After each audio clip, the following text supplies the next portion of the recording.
At first, there was nothing. The universe was at a state known simply as Wu-Ji, featureless, shapeless, formless, and chaotic. From this chaos emerged a godlike being known as Pangu, who separated earth and sky. Pangu would pass away. His body would form the mountains, his blood the rivers, and the fleas on his fur would form the first creatures. From this came the three sovereigns, Fuxi, Nuwa, and Shenong, demigods who would bring order to earth and sculptured the first humans, dividing them into multiple different tribes, caring for and vaccinating humanity for tens of thousands of years. One day, a man would arise to legendary status after his multiple achievements in peer-reviewed studies. He was known as Huangdi, the Yellow Emperor. He was born a humble farmer before taming multiple legendary beasts and spreading unforeseen knowledge and wisdom to his tribe, the Yuxiang. It was believed that Huangdi was of semi-divine origin, for he was conceived after his mother was struck by a lightning bolt originated from the Big Dipper constellation. What the fuck? Under the leadership of Huangdi, the Yuxiang subjugated many nearby tribes and formed a complicated relationship with the neighboring Shenong, a tribe that held the same name as one of the sovereigns, as it was him who founded the tribe and ruled it for many years, until the leadership position was passed to Huangdi, the Flame Emperor. The Shenong tribe, despite its holy origin, would undergo a crisis when the Zhu tribe attacked. The Zhu were a ferocious, racist, far-right tribe, composed of 81 different clans led by Chiyou, a man with 4 eyes, a head of bronze, 6 arms, and a forehead of metal. The Shenong were overwhelmed by Zhu warriors and were forced to initiate a retreat that resulted in Huangdi's forces passing through Yuxiang territory, initiating a conflict between the two tribes where the Shenong were defeated and assimilated into the Yuxiang by request of Huangdi after he lost the battle. Together, they would form the Yanhuang tribe.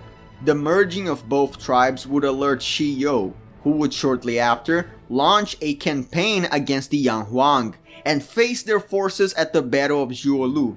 Chiyou would use his demonic powers to invoke a thick fog that caused Huangdi's forces to get lost for days in the battlefield, until Huangdi developed a spine-chilling, bone-tingling, science-based, civilization-defining gem known as Ji Nan Che, a chariot with a pointer that would always point towards the south no matter how or where the chariot would move. The Yanhuang would use this as a compass that allowed them to navigate through the fog.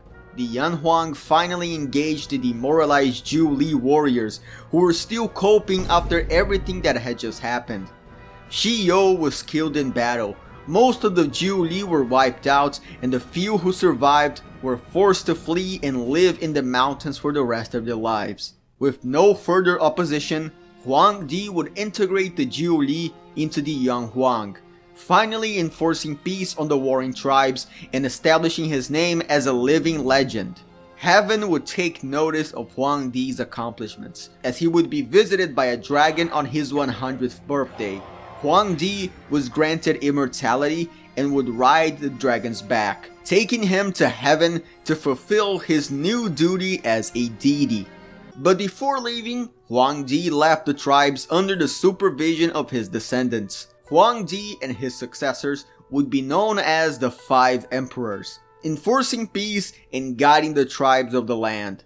However, a new crisis would arrive known as the Great Flood. The Yangtze and Huang rivers, essential for the subsistence and agriculture of the people, would flood. Descendants of Huangdi, Emperor Yao, would assign a man from the Xia tribe, named Gun, to develop a method to stop the floodings. Gun would build a dike to stop the floods, and although this worked for a time, the structure would collapse, killing many people and driving Gun to engage in the transgender tradition of self-unaliving. Emperor Yao would be succeeded by Emperor Shun, who would also attempt to stop the floodings by hiring Gun's son, an engineer named Yu. Seeing this as an opportunity to redeem his family, Yu would work day and night without even going back to his home to rest. The people who passed by would admire his perseverance and diligence, so much so that men from many different tribes would visit Yu to help him in his project. One of the men who volunteered was She of Shang, born after his mother swallowed the egg of a Chinese blackbird. After 13 years of non-stop work and grinding, the result was an ambitious project to stop the floodings for good. A network of aqueducts that would redirect the floodwater to the sea and even into the fields in a controlled manner to help irrigate the crops, i.e. irrigation canals. The project surpassed all expectations, and Yu was revered throughout all the tribes as a savior. His tribe gained a lot of influence and prestige, and Emperor Shun himself was so impressed that he went as far as appointing him as his successor. When Shun passed away, Yu became king, thus forming the Xia dynasty, the first dynasty of China.